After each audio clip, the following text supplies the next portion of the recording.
Guys, this is Alea Jen and welcome back to my YouTube channel. So for today's video, may nag-request na naman sa akin pero nakalimutan ko yung pangalan kasi nga nasa message, iba kasi yung name nila sa YouTube, iba din yung name nila sa Facebook. So nag-request siya kung paano nga ba or advice para maiwasan yung anxiety, depression, ayan, homesick.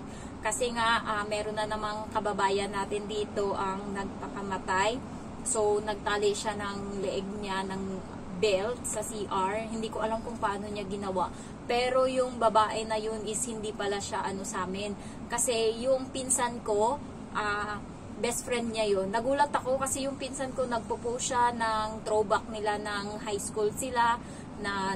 Ayun nga, magkasama sila, best friend sila, nung mga bata pa sila. And then, di syempre, na-curious ako kasi nga, iyak siya ng iyak and hindi niya matanggap kasi nga, sabi sa kanya nung nagpakamatay, natatawag nga daw, na gusto nga daw makipag-usap sa kanya. So, sabi niya, saglit lang, may ginagawa siya ngayon, hindi niya na nabalikan. So, nagpakamatay. So, nandun yung regret sa kanya na sana kung nakausap niya, baka siguro magbago pa yung isip. Maganda pa naman yung babae. Ano yun, mas bata sa akin yun kasi 27 years old siya kasi nga yung pinsan ko 27 din, ako 28 na. So iyak siya ng iyak sa post, ayan, nag-ano siya, nag-condolence, ganyan, grabe yung niya, emote niya. So kinlay ko ngayon ng profile. Nakita ko, ito yung profile na nagpakamatay kasi yung mga kaibigan ko dito sa Hong Kong, nag-share din yung video niya na sumali sa pageant, ang ganda-ganda niya, ang ganda niya. Tapos, yun, sabi ko, kilala mo pala yan, yung nagpakamatay sa Hong Kong? Sabi niya, best friend ko yan. Sabi niya ganun. Sabi ko, ha?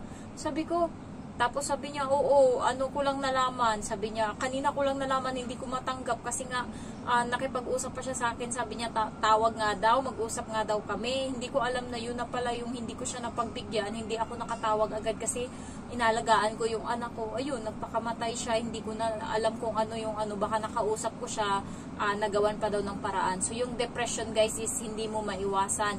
Bigla na lang yan aatake ng hindi mo maintindihan. May mga ganong senaryo. Hindi ko alam kung paano yan siya labanan na parang talaga. Kasi yung iba, grabe talaga yan yung hindi sila nakakapagsalita, natutulala na lang, biglang iiyak. Yung alam mo yun, yung siguro nalala mo na yung utak, hindi ko lang alam talaga kung bakit. Siguro isa na dyan yung pamilya. Alam mo yung pamilya na dapat nakasupport sa'yo, dapat nasa likuran mo always. Kung strong yung support system mo, yung pamilya mo, is andun talaga yung part na lalaban ka. Ako, napaka-strong ng family namin. Alam mo yun, isang tawag ko lang, marinig ko lang yung boses ng mama ko, wala na lahat ng problema ko, tapos na lahat. So, ganun ako, kaya naglo-load talaga ako every month, tumatawag talaga ako kahit 20 minutes lang nakikipag-usap ako. And kapag talagang nakakaramdam ako ng medyo nalulungkot ako, binabalikan ko yung mga video kasi marami akong video na niluloko ko yung mama ko, yung katulad nung pinrank ko siya, na sabi ko, yung scholarship rank, sabi ko sasali ako sa scholar, ganyan-ganyan, and then sinabi ko doon yung mama ko, dati nagpupokpok siya para mapag-aral. Na-shock yung mama ko, tapos gumanon siya, yung parang na-shock siya, tapos tawa ako ng tawa, and then sabi niya, tarantado ka, tapos kiniliti niya ako. So yung mga ganong banding namin, and then yung kapatid ko ngang babae, pag nandun kami sa bahay, nung nagbagyo, yun yung time na, ang ko talaga, ang banding ko, kahit na nalimas lahat ng mga gamit namin, naanod yung tindahan namin, wala, patay lahat ng mga namin, animals namin, yung natira lang is yung kalabaw. Halos lahat, wala na talagang natira lahat. So, pero nung time na yun is buo kami, nandun ako, nandun yung kapatid ko, yung mama ko, and then yung pamilya ko.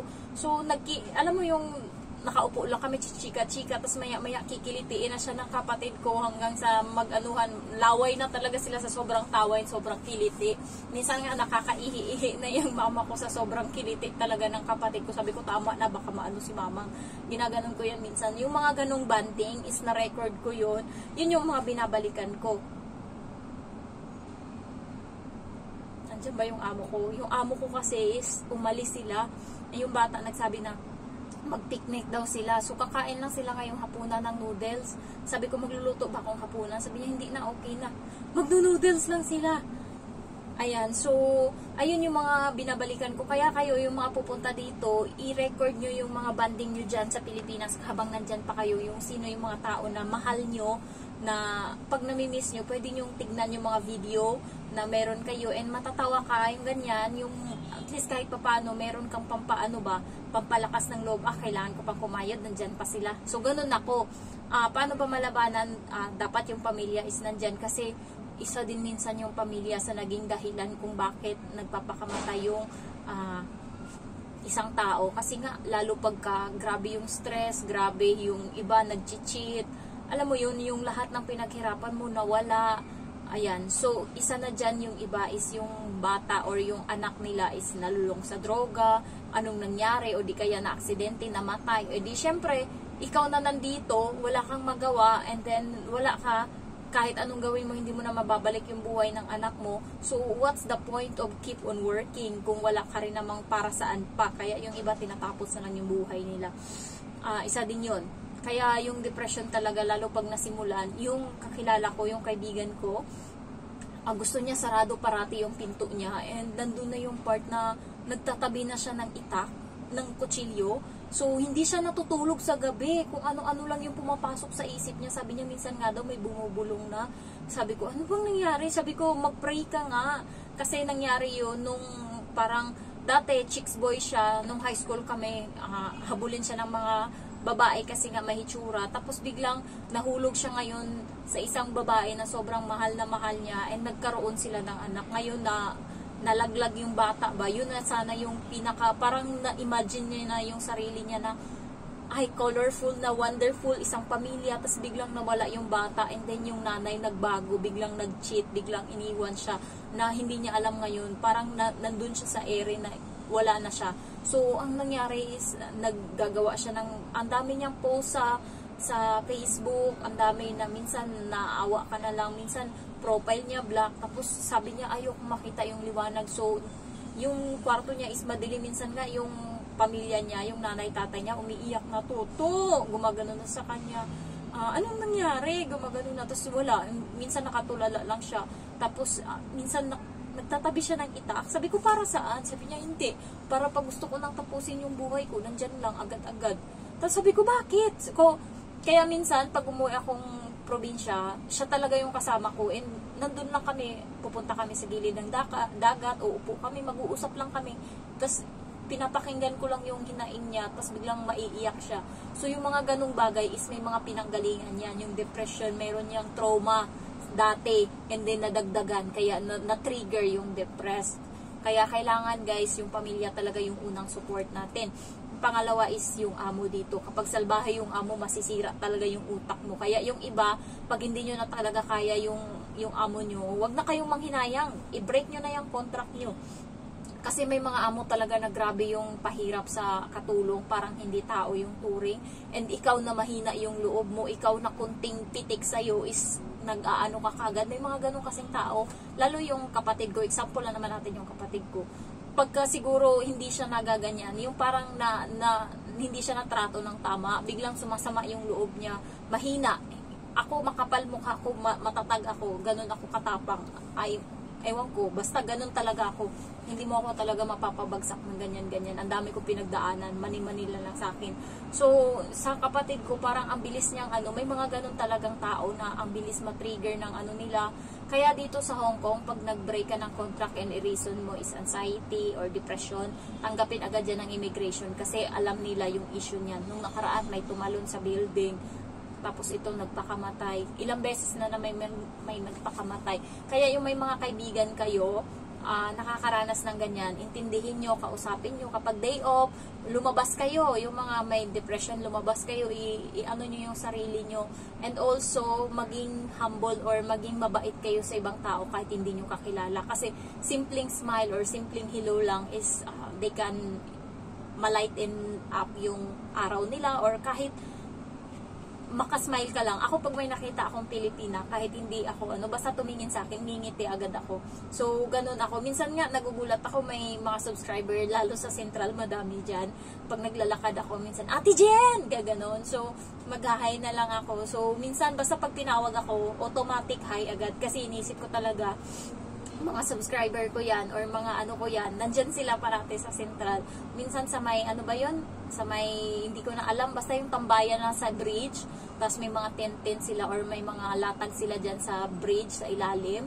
So, nagulat ako, naglalakad ako dyan, may tumawag, Ate Jen! Tapos nung nandun kami sa may bar, may, ano din, di ba subscriber, ano ka sa YouTube? Di ba vlogger ka? May gumanyan din. So, ilang beses na, and simpleng hello or hi sa ibang tao, kahit hindi mo kakilala, basta nakita mong tumingin sa'yo or ngumiti, ngitian mo. Kasi, hindi mo alam kung ano pinagdadaanan yan. Isa pang nakaka-depress is, yung umutang ka dito sa bangko.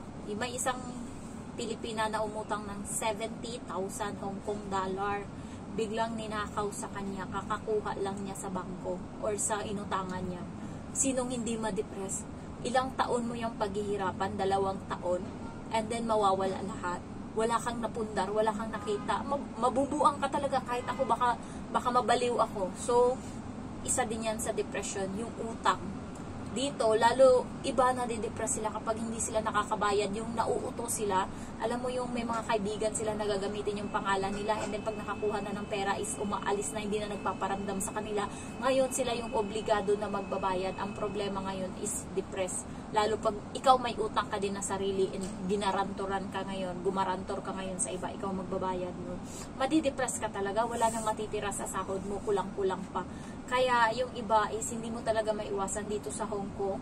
Kaya kayo, kung may time, libangin niyo yung sarili niyo. Kung gusto niyo mag-inom, inom kayo dyan.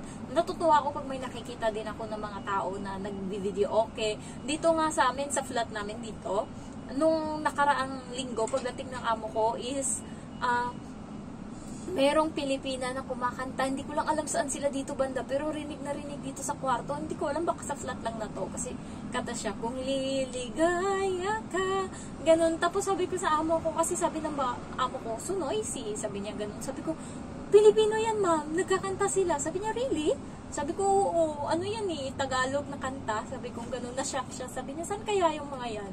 So, ayun, or sa park, basta libangin niyo yung sarili niyo kung saan kayo nagiging masaya. Ako nagiging masaya ako pag nakakapag-shopping ako, nakaka-hike ako, nakakagala ako. Pero meron ding time na gusto kong mapag-isa. Gusto kong nandito lang ako sa kwarto, nakaupo. Gusto kong ano lang, magmumuni-muni lang ako, hawak ko lang yung cellphone ko. Gusto ko lang kausap yung pamilya ko. May mga times na ganun.